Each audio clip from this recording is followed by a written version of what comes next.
Please watch to the end.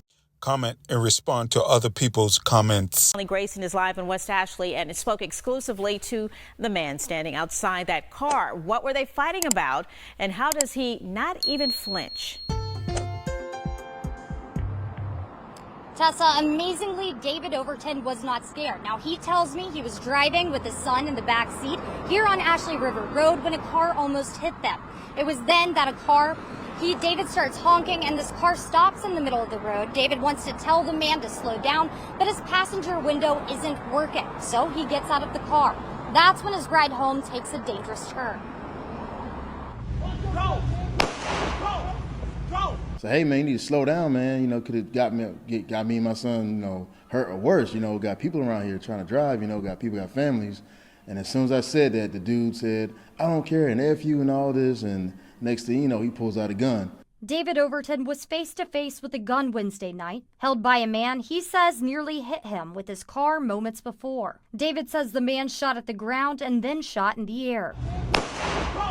That was kind of out-of-body experience, the whole, and then seeing myself, and I was just standing there looking at him straight in his eyes.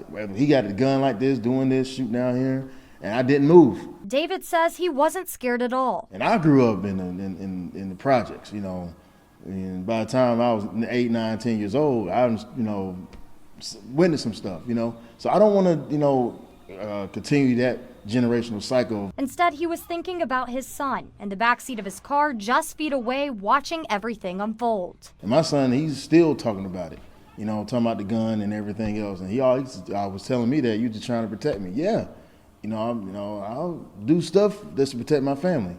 And for him not to even care, that's what really ticked me off. David says eventually he screamed at the man to go. Go! I said go! He walked back to his car and the other driver sped off.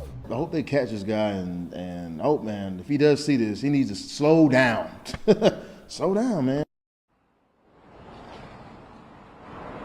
Police and sheriff's deputies responded here but couldn't find the other driver. No arrests have been made and detectives are still investigating. Working for you, Connie Grayson, News 4.